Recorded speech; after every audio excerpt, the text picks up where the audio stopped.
Hey guys, I am Vipin Singh Rajput welcoming you all to Barrister Baba.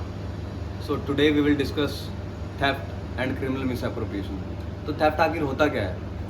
इसके 4 essential ingredient हैं जो आपको याद रखने हैं। सबसे पहली चीज़ कि इमूवेबल प्रॉपर्टी होनी चाहिए। इमूवेबल प्रॉपर्टी के केस में थेफ्ट नहीं लगेगा, so there must be a movable property. Second ingredient जो है वो है dishonest intention. At the time of doing that act, that particular act, you must have some dishonest intention. Basically आपका जो माइंड है वो गिल्टी होना चाहिए उस टाइम पे, कि आपके दिमाग में जो है कुछ गलत चल रहा होगा उस टाइम पे जब वो आप एक्ट कर रहे हो। थर्ड इंग्रेडिएंट क्या है कि आप उस प्रॉपर्टी को मूव करते हो, एक पर्टिकुलर प्लेस से आप उस प्रॉपर्टी को किसी दूसरे प्लेस पे मूव कर रहे हो। And the last one is कि जो आप प्रॉपर्टी मूव कर रहे हो वो जो जिसके भी पोजेशन में प्रॉपर्टी है उसके कंसेंट के बिना आप मूव कर रहे हो। तो कभी कभी क्या क्वेश्चन आता है कि जो थेफ्ट है वो किसके अगेंस्ट है, तो ओनरशिप के अगेंस्ट है या पोजेशन के अगेंस्ट है। तो उसका क्लियर कट आंसर जो है वो पोजेशन के अगेंस्ट है। आप कभी कभी क्या होता है, मैं आपको एग्जांपल दूंगा बाद में, कि ओनरशिप के अगेंस्ट में थेफ्ट नहीं होता है और जो पोजेशन है उसके अगेंस्ट में थेफ्ट होता है। ओनरशिप का आपके पास कंसेंट होगा, जो ऑनर है आपका, हो सकता है वो आपको कंसेंट दे, बट जिसके पोजेशन से आप वो प्रॉपर्टी निकाल रहे हो और उसका कंसेंट ना हो तो भी वो थेफ्ट होगा। So we will discuss it later on. अब बात करते हैं मिस अप्रोप्रिएशन की।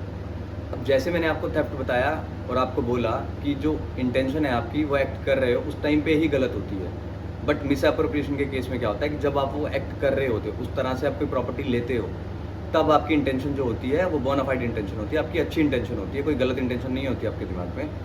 बट लेटर ऑन आप उस प्रॉपर्टी का क्या करते हो, अपने लिए यूज़ कर लेते हो। किसी और की प्रॉपर्टी आप खुद को यूज़ कर रहे हो, उसको खुद अप्रोप्रिएट कर रहे हो, that is miss appropriation of property.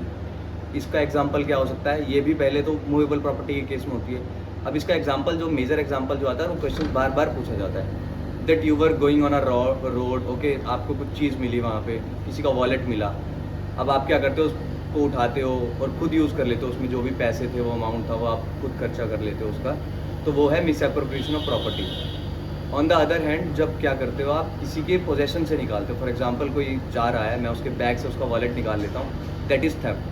Okay, तो डिफरेंस क्लियर है कि एक में आप पोजेशन से ले रहे हो और दूसरी चीज़ में आप पोजेशन से नहीं ले रहे हो। फर्स्ट वाले केस में, थेफ्ट वाले केस में कभी कभी क्या होता है कि आपको लगता है कि आपके पास इम्प्लाइड अथॉरिटी है। अब एक एग्जांपल है, जैसे कि आप हो, आप अपने फ्रेंड के घर गए, वहाँ आपके फ्रेंड का पेन पड़ा था, आपको लगा कि आपके पास इतनी अथॉरिटी तो है कि आप उसका पेन ले सकते हो, कि वो आपका इतना अच्छा दोस्त है कि आप उसका पेन ले जाओगे और यूज़ करोगे और वापस रख दोगे तो कुछ नहीं कहेगा, तो आप वो पेन ले जाते हो। तो वो पेन आपकी परमिशन के बिना फिर लेके गए हो, ठीक है, मूवेबल प्रॉपर्टी थी, बट आपकी इंटेंशन नहीं थी इस केस में। बट लेटर ऑन आप क्या अपने घर लेके गए हो पेन, उसके बाद क्या आपने यूज़ किया, फिर उसको वापस दे नहीं रहे हो, आपने अपने पास ही रख लिया। अब ये क्या होगा, क्रिमिनल मिसअप्रोप्रिएशन हो गया। क्यों हो गया? क्योंकि जब आपने वो पेन उठाया वहाँ से तब आपकी इंटेंशन वैसी नहीं थी, बट लेटर ऑन आपकी इंटेंशन चेंज हुई है, तो इस केस में मिसअप्रोप्रिएशन लग गया।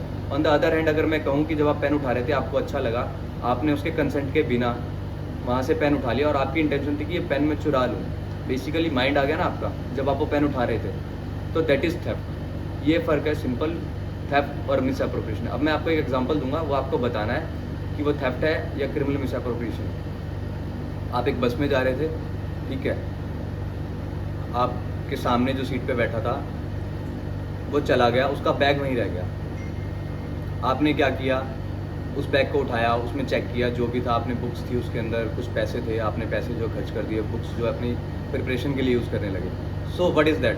क्या वो थेफ्ट था या क्रिमिनल मिसअप्रोप्रिएशन? कमेंट बॉक्स में ज़रूर बताइएगा कि आपको क्या लगता है। और अभी हमें बेसिकली बहुत से स्टूडेंट्स के मैसेजेस आ रहे हैं कि सर हमें ये प्रॉब्लम आ रही है, वो प्रॉब्लम आ रही है, हम क्या करें, कैसे ना करें। तो DU LLB का जो है हमारा एक फ्रेश बैच आ रहा है, 8th batch for 2022 LLB 2022 entrance. उसके लिए आपको क्या करना है, एनरोल करना है। आपको नंबर जो है हमारी स्क्रीन पे मिल जाएगा, ठीक है। आपको क्या करना है, आपको सिर्फ और सिर्फ उस नंबर को कॉल करना है। आप उस नंबर पे कॉल करेंगे, डिटेल आपको वहाँ बता दी जाएगी। और हमारा 2023 के लिए भी एक बैच आ रहा है, वो हम शुरू कर रहे हैं 2 अक्टूबर से, और उसके लिए हमारी जो फीस रहेगी वो 30,000 है। लेकिन हमने क्या किया, जो अर्ली बर्ड्स होते हैं, जो डिसीज़न लेने में वेट नहीं करते, जिनको डिटर्मिनेशन है कि हमें शुरू करना ही है, उनके लिए हमने जो है 50% डिस्काउंट रखा है। तो उनको जो कॉस्ट पड़ेगी वो 15,000 रुपीज़ पड़ेगी। So stay tuned for the next videos. और अगर आपको ये वीडियो पसंद आई है और आप इसी तरह के छोटे छोटे टेक्निकल जो चीज़ें होती हैं वो डिफरेंसेस अगर आप जानना चाहते हो आईपीसी में और अदर लॉ एंट्रेंस एग्जाम्स में जिस भी तरह के सब्जेक्ट्स जो होते हैं उन सब के बीच में जो डिफरेंसेस जानना चाहते हैं, तो आप इस वीडियो को लाइक करें, शेयर करें, सब्सक्राइब करें और कमेंट में अपना आंसर ज़रूर करें।